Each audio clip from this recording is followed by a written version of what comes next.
Welcome, ladies and gentlemen, to Square One, a podcast where we take our guests back to square one, where they first started their business, so that you can learn from their successes and failures. Brought to you by Isaiah and Malcolm with Omni Home Services. Today, we have on the Meet Your Hosts edition, Malcolm Godwin, owner of Chattanooga Home Inspector and several other companies under the Omni umbrella. How are you today, sir? Good, thank you. Awesome. Good to be able to have the opportunity to interview.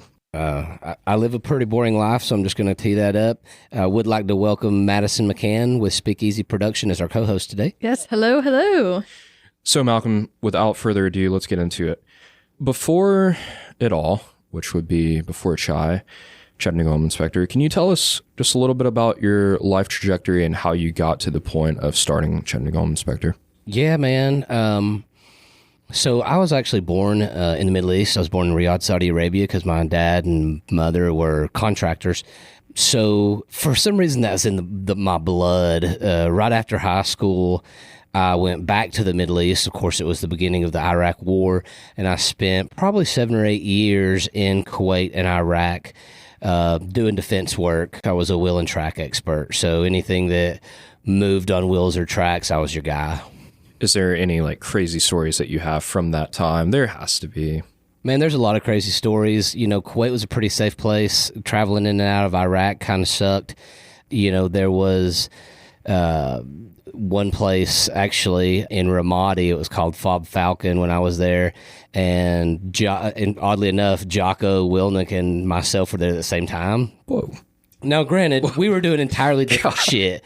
So I was just looking for specific vehicles to go into a specific inventory.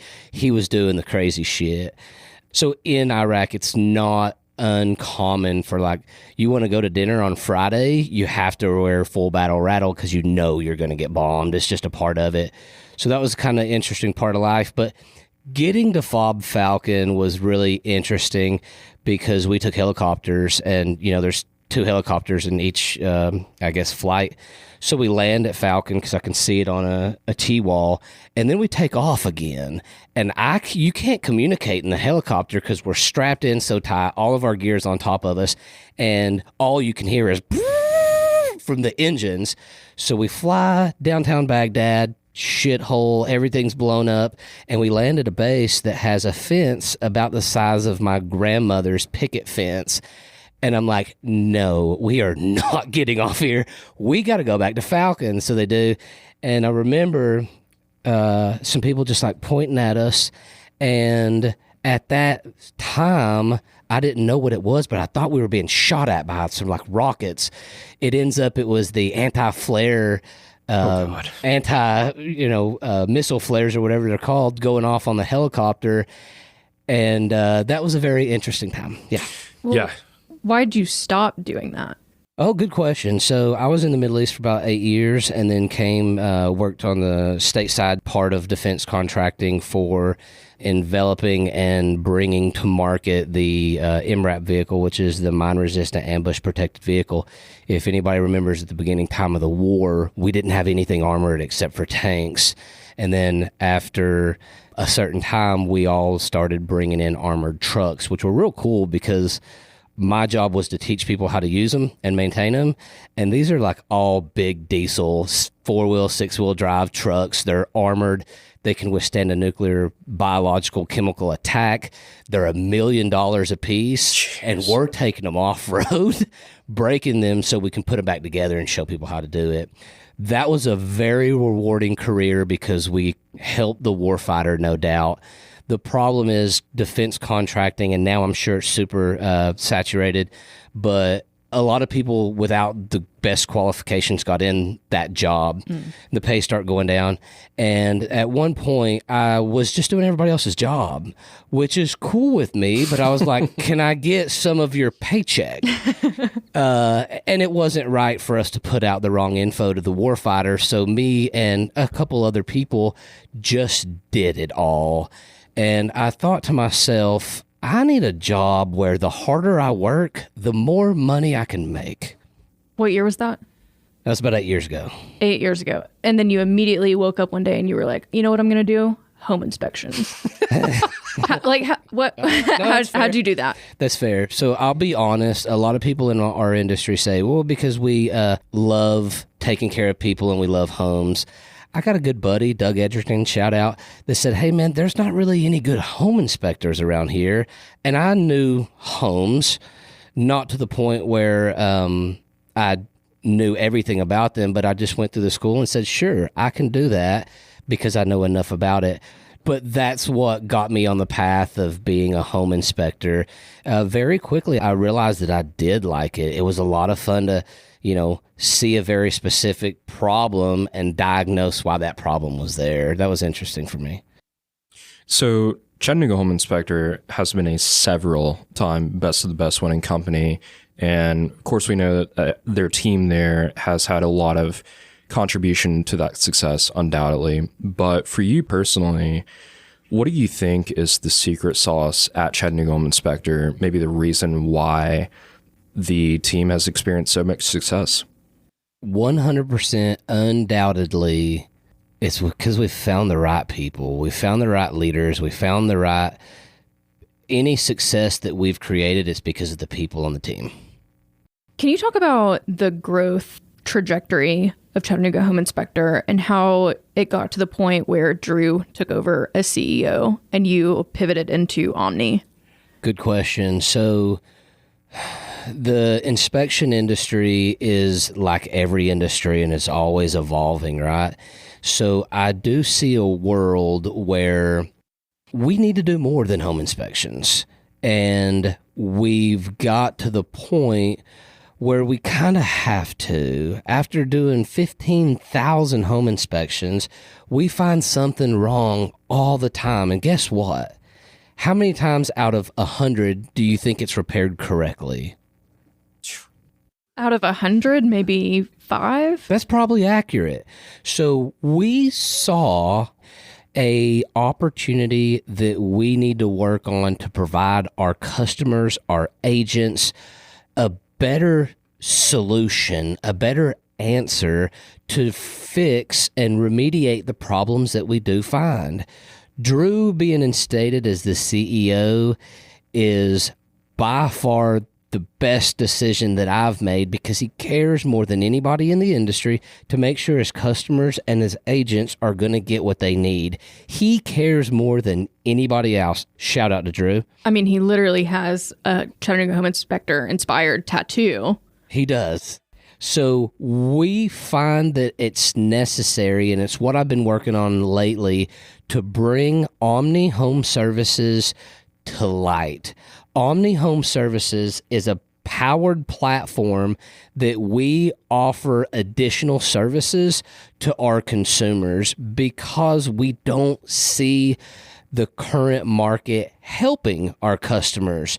Radon Eraser, there's nobody else that does radon mitigation properly. There's several pest control companies out there, but a lot of them have recently just sold and they don't operate like their customers want them to. When it comes to Yellow Door vacation rentals and all these other things that we're in charge of, it's my pleasure that I have the opportunity, because of Drew, to take over Chattanooga Home Inspector, that I can work on building that brand because we need it. Yeah, it's beautiful to see how talent and people development has been able to play such a critical role at Chattanooga Home Inspector. So one of the things that we love to dive into, and you know this more than anyone, is about failures. So from your time, really any time professionally, tell us about one of the greatest failures that you've experienced and what you were able to learn from that. I'm going to be super specific because I've made some mistakes, okay? So a long time ago, we invested in a company that their sister company was, they build decks. And at one time, they did a great job. So his spouse came to me and said, hey, let's make a store that sells this building materials. Okay. She said, I'm going to be the person that runs everything day to day. You can be majority owner if you put up the cash. And we put up a significant amount of cash. They didn't put up anything. That business quickly went out of business. although I was the majority owner, this person, because they didn't bring any skin in the game, they didn't give a shit. So they wouldn't listen to me, although I'd put up the money. So that company has been dissolved, sold, way gone. I don't even know where those people are anymore. The very specific lesson that I learned from that is you cannot give anybody equity for future sweat equity. In fact, if you're going to give any equity of a company away for past sweat equity, that's acceptable, but they got to really bust their ass for them to have any portion of equity. Because I'll put it out there, and I put it out there often, that yeah, your sweat equity may have helped us get to where we got, but what risk did you take? Nothing. You didn't take a risk at all. I'm the one that put my family's livelihood in jeopardy by putting that significant amount of money up. I'm the one that figured out, or our team figured out, all the logistics of everything. You only did what I asked you to do. So you just lost that money completely. $70,000. How do you trust people again? Oh, that's a very good question. So my good buddy David Ash, shout out, said to me that it's going to be hard to trust people, but you can't win without a team. So after lots of sleepless nights and lots of drinking and lots of stomach turning, you really just got to dig deep and say, like, you cannot trust people again, and you can just stay where you're at, or you can trust people with a better guideline, and then you just try to trust people again. So after that point, whenever you're presented with an opportunity, and let's just say it's the ideal situation, like someone is putting skin in the game, as you said, how do you make that decision on opportunities? There's pretty much three. So we don't want to miss out on an opportunity. So 3 things that we're looking for. That person needs to be as smart or smarter than me. That's not difficult to do. Let's be real honest. That person has to work as hard or harder than me. That's also, that might be a little harder. But that person also has to bring money into the equation. They have to take that risk, because if they don't, they're not going to give a shit. Mm-hmm. Well, not even about opportunities to invest in, but just like business decisions. How do you know if something is a good opportunity to follow or a good person to bring on the team? Or are you just trusting your gut? There has been a fair share of seasoning over 8 years that I can kind of pick up on somebody and just get a feeling. And to answer your question, very directly, how do you make that? There are, our Tom Ferry episode, he had like 12 very specific, things to go down, or questions to ask. The real answer is, I don't know. There's still, you're going to take a risk, but without a risk, you get no reward. Mm-hmm. Yeah, so that kind of leads me into... Hold on. I got another example I'd like to share, because I made plenty of mistakes. So another very specific example of a decision that I made is when we had another company, the company. Great team, honestly. Hate that I lost some friends over that deal. But what happened is, when you form a partnership, I say I'm going to be marketing, you're going to be installation, you're going to be business operations, whatever the category that you have is. So I hired everything out as marketing. That's my job, right? And the operations and the installation crew, the goal is for them to, get an installation crew and be over that. They don't want to be slinging, footers and stuff. So what happens, and I put this out there to everybody in any company, whether you're brewing bourbon or beer or selling Yeti cups, doesn't matter. What happens is your partner now sees you as not being at the office, running on the beach while they're slinging dehumidifiers in the warehouse. my problem that I messed up there, a couple problems, but the biggest thing is perception is everything. You have to know that perception is reality, and if it's not reality, it's going to be reality in everybody else's mind. So while they might see somebody over here running on the beach and they're slinging dehumidifiers in a warehouse, that's not where they want to be. So if you're going to take on a partner, you have to set up very, very, very real expectations of what you expect from them and what they need to expect from you with an end game. Because do you want to be sweeping a warehouse, Isaiah? I'm good. Right. Do you want to be cleaning restrooms? No. Hell no. But if that's what somebody's going to pay us to do, we do it, and we find somebody else that helps us do it, and that's it. Wow, I'm having flashbacks to episode 1 with Doug Edrington. That's exactly what he said too. That leads perfectly into my question, even before you even went down that road. That's perfect. So at Chattanooga Home Inspector, you've got the man, Drew Bain himself there. I came into Chai a couple years back and was able to see kind of a natural evolution of a business cycle there, which was when Drew was VP, was still pretty mostly running things at Chai, and then more recently saw Drew get promoted to the CEO position, and now he's really running the ship wholly there, right? So there was an element of you having to replace yourself at Chattanooga Home Inspector in order to be able to step away and make this Omni thing happen. What was most pivotal for that process from you to pass or hand things over to Drew at Chattanooga Home Inspector? Trust. Chattanooga Home Inspector is my baby, dude. It's what we created in the very beginning. We put a lot of time and effort and sweat and blood and drywall repairs, shout out Drew, in creating that baby and the culture that we've done. I had to have enough trust in Drew. And you know what? Not just Drew, but his leadership team underneath him too.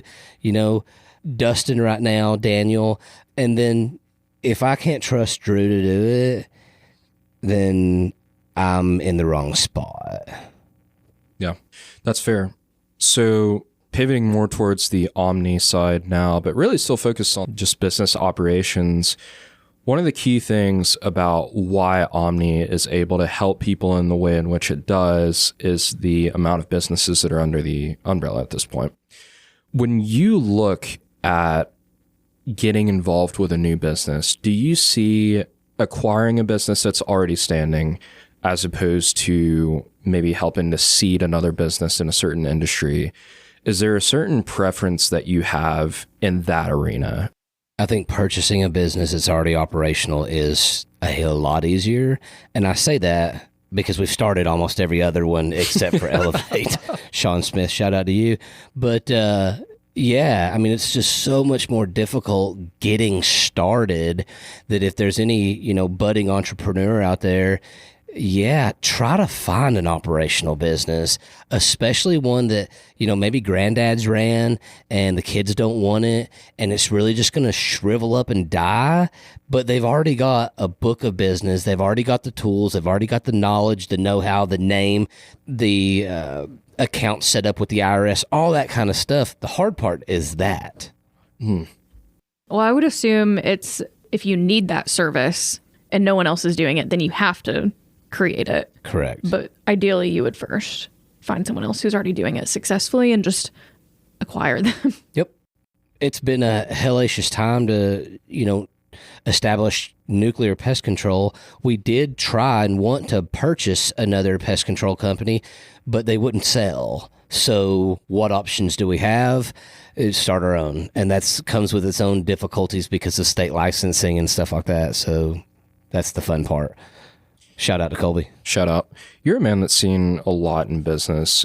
So if you had another person that's just getting started asking you now, hey, I need a strategy or a tactic that's really going to help me see some good ROI on the front end coming straight out of the gates, Is there anything that you've been able to employ, or would you have any advice for that person? Positive ROI is actually pretty easy. If you're trying to be a home inspector, going to be a home inspector, cool. Make a quality relationship with a quality real estate agent. Those are who you want to work with. Fortunately, almost everybody we work with as far as real estate agents, Chattanooga Home Inspector, are above board, and they're not going to get mad if we discover, a bad roof. They, in turn, see that as an opportunity to get a new roof for their customers. Outside of home inspections with any business, it's very simple now to get established with Google Local Services, which is also called Google Guarantee. If you're starting a business or have a business that has that category, then you go through some steps of getting a background check and et cetera, et cetera. The leads are higher as far as cost, but they are a lot more valuable. So Google Local Services. I want to know what a day in the life of Malcolm looks like. That's probably pretty complicated. We're always trying to get better work-wise. So, like, if I'm training for a race or Ironman, I'm usually up and in the pool, like, at 5:45. If I'm not, I'm sleeping in as late as I can until my boys are waking me up. The one consistency, like as a routine, is not even business-related at all. It's in the evening, 4:30, my wife and I try to shut down our day, get the boys, we play hard for an hour, cook dinner, play some silly game after. They call it Spank Your Booty. But we've transitioned to family Nerf fights instead.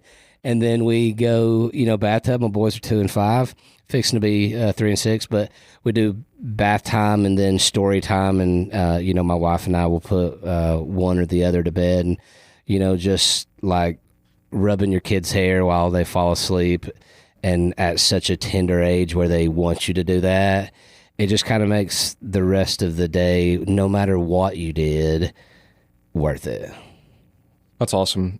So thinking just a little bit back to what we were talking about as far as having a really good team, good support system at these companies, the leaders, whether it be at Elevate, Nuclear, Chai, Triumph, how do you, as a leader, help to lead other leaders? Because that's a really interesting dynamic there.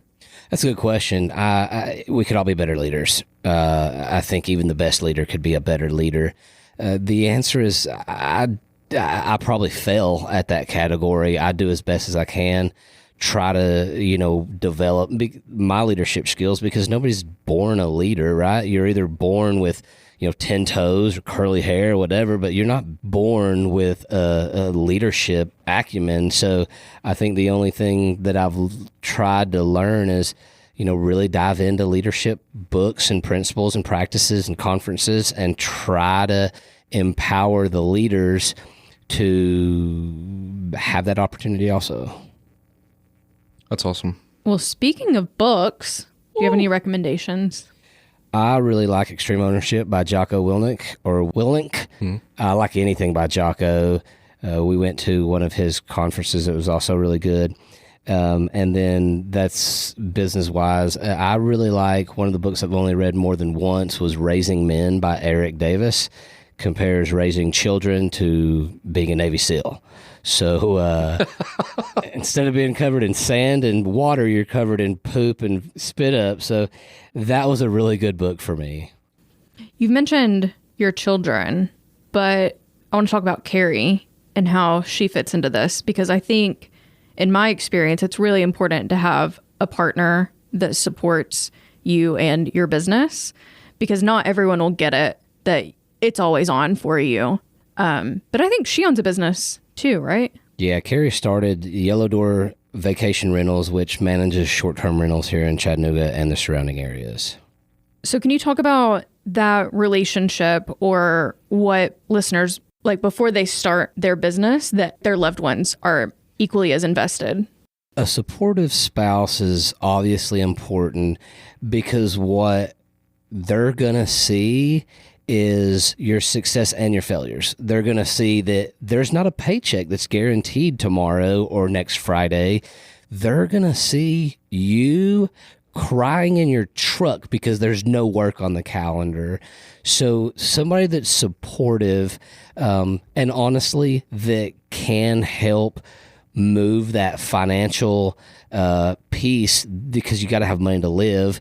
Fortunately, we had a couple of rental houses that helped. Carrie had a real good job, but that supported, and she helped a ton with home inspections. I will say, if you do need a supportive spouse, but us not working together was the best thing that we did eventually. I mean, you got to grind, but eventually we hired out everything else, and she was able to, start her own deal, which is short-term management, and she loves it. That's awesome. So we've talked a lot about the journey that you've had from being a contractor to now where you are with Omni. It's been great for us and our listeners to hear that story. But we're going to ask the most important question of the day. If you were to go back to square one and deliver one valuable piece of information to your younger self for our listeners to hear, what would that be? Buy all the real estate that you can. Read every day and work on your leadership skills every day. Every day. That's awesome. Malcolm, thank you so much for coming on the podcast today, sir. Thank you, and thank you, Madison McCann with Speakeasy Productions. Thanks. Thank you for listening to Square One Podcast, a podcast brought to you by Omni Home Services, where we rep Chattanooga Home Inspector, Nuclear Pest Control, Elevate Home Staging and Design, and Radon Eraser. We release a new episode each week, so be sure to subscribe on Spotify, Apple, or wherever you listen to podcasts so that you never miss an episode.